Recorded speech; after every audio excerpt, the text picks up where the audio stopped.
Spell भी ठीक से नहीं कर पाते हैं। तो इसके बारे में डिटेल हमें बताएं, इसके लक्षण क्या है, ऑस्टियोपोरोसिस होता क्या है और इसका नाम ऑस्टियोपोरोसिस पड़ा क्यों? ऑस्टियोपोरोसिस एक ऐसा शब्द है जो पिछले 20 से 25 वर्षों में बहुत ज़्यादा चर्चा का विषय हो गया है, लेकिन बदकिस्मती अभी भी यही है कि एक एजुकेटेड शिक्षित परिवार, शिक्षित जो समाज है, उसमें शायद लोग इसके बारे में जानते हैं, पर आप भी समझ सकते हैं कि ज़्यादातर हमारा समाज गांवों में रहता है। बहुत सारे लोग अशिक्षित हैं, उनको मालूम ही नहीं है कि ऑस्टियोपोरोसिस है क्या। ऑस्टियोपोरोसिस में हड्डियां कमज़ोर हो जाती हैं।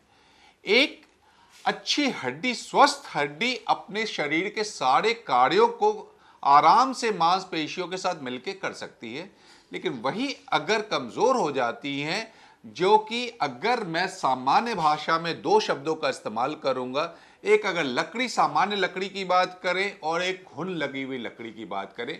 सामान्य लकड़ी अगर कुर्सी है, आप आराम से उसमें बैठ जाते हैं, अगर उसी कुर्सी या मेज पे पूरी घुन लग गई है तो हल्के झटके से वो टूट जाती है। तो वो जो घुन लगी हुई लकड़ी होती है, उसको सामान्य भाषा में आप सोच सकते हैं ऑस्टियोपोरोसिस है। एक और ग्रामीण भाषा में बोलना चाहूंगा कि अगर आपने बतासा देखा होगा, गांव के मेले में बहुत कॉमन चीज है, चीनी के इससे बनता है बतासा, हल्का सा उसको दबाव दीजिए, भुड़भुड़ा के टूट जाता है, वह ऑस्टियोपोरोसिस है।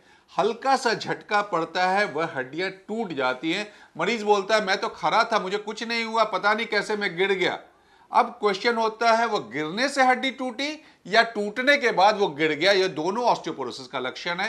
तो हमारे भारतवर्ष की अगर बात करें, जब देश हमारा आज़ाद हुआ था 1947 में, तब सामान्य औरत या मर्द की आयु 52 वर्ष थी। आज 2022 की बात करें तो सामान्य औरत या मर्द करीब करीब 71.5 साल जिंदा रहता है।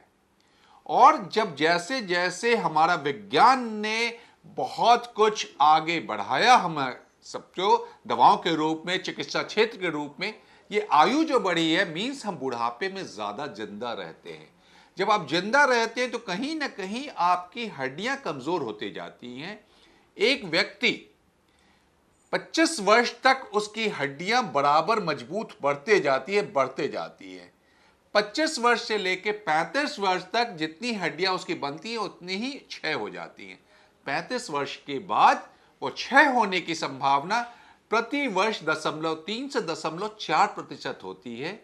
और महिलाओं में करीब 45 वर्ष में जब मासिक बंद हो जाती है, जिसको मेनोपॉज बोला जाता है, वह क्षय होने की संभावना जो है पुरुषों से 10 गुना ज्यादा, मीन्स प्रति वर्ष 3% से 4% हड्डियों का क्षय होता है। इसलिए महिलाओं में ऑस्टियोपोरोसिस ज्यादा होता है, स्पेशली मासिक बंद होने के बाद।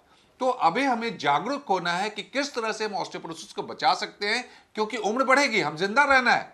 जिंदा रहेंगे तो उसके बाद ये हड्डियों की भी परेशानी बढ़ेगी।